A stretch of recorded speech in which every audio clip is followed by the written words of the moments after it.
Now we're working on another part of pattern resist called clamp dyeing or idejame. And I think you're going to have a lot of fun with this.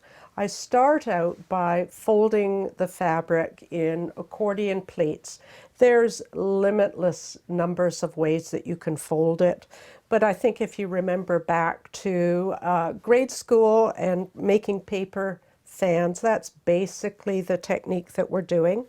Just showing you here, this is the simplest kind of fold, and we just keep going like that, making sure that as much as possible the folds line up one on top of the other.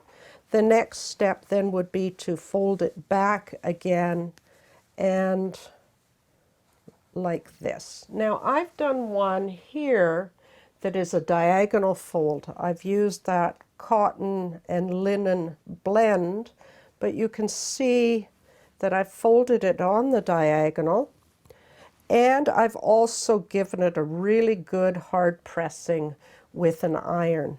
Once it's folded this way, then I would fold it again this way and create a package. You could have a rectangle, you could have a square, or you can even have diamonds. There's wonderful resources to see all the different kinds of folds that you can make. The next step is to clamp it in between two shapes. In this case, I've got plexiglass shapes. You can get these made in a variety of different sizes and shapes. There's lots of different options there. I've used a clamp to hold it down. Some people would use wood shapes. You can buy these pre-made at craft stores, and they work equally well. The problem with it is if you're putting it into a dye bath, you might get some back staining on subsequent pieces because the wood absorbs the color of the dye. This one, I've got a square, and now the next step is to put the edges here into the wax. And the wax will absorb quite quickly. I'm just putting it in on the edges, making sure that all the folds get into the wax. The wax will wick up on some of the fabrics, particularly things like silk. So I've done one side, and then I can hold it around the other way and get the other side in. Hold it around the other side, and there may be some drips that travel down.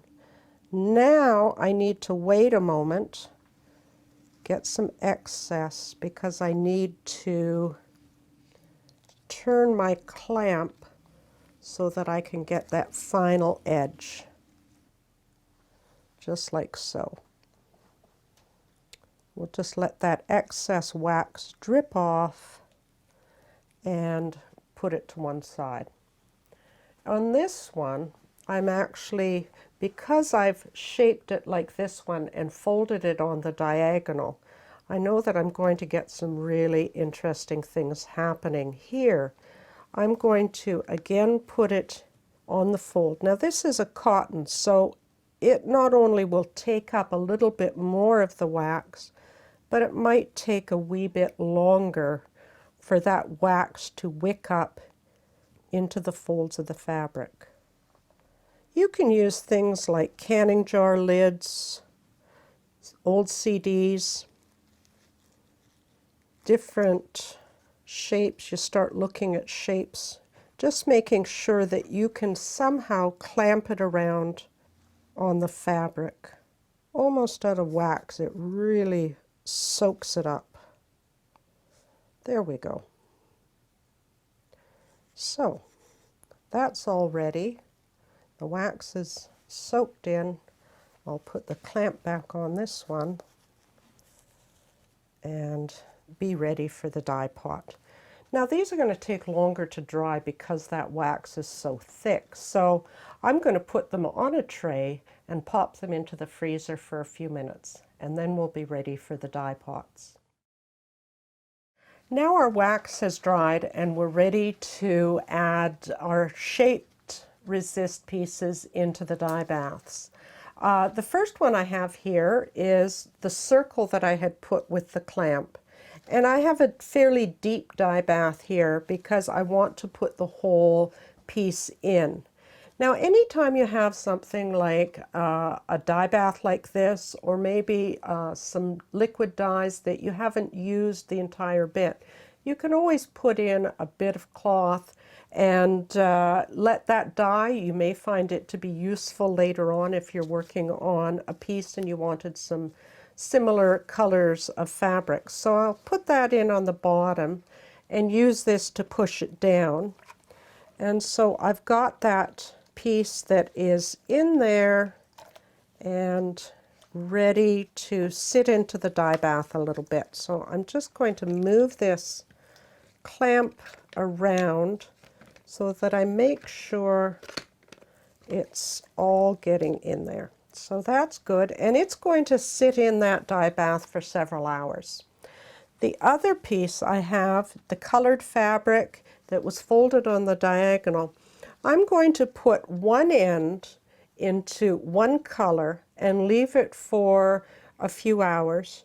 And then before I wash the wax or anything else, I'll put the other end in another dye bath of a different color so that I can get some variation in my fabrics. So I have two clamps here holding the shape because I don't want it to fall right into the bottom. I want to sort of suspend the piece in there, and it's going to wick up in the dye bath there. And I'll leave that for a few hours, take it out, make up another dye bath in a different color, and switch that whole piece around so it's the top end going into the dye bath. And so once these are done, we'll be ready to wash and rinse the dyes out. Here's a sample of a previously dyed fabric. I folded it up, put some clamps on, and then put it into a royal blue dye bath. This one, a little bit of a different one because I put corners or sides of the little parcel, wrap parcel, into two different dye baths. So I've got different sparks of color happening.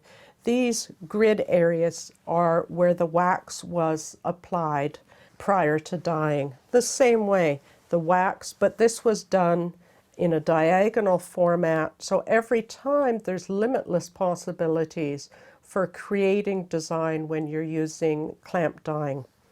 And this final piece was a little bit of an experiment. There's little sparks of white where the wax was, and a little bit of a different technique that I'll show you at the end of this little episode. So we'll get ready with some pole wrapping.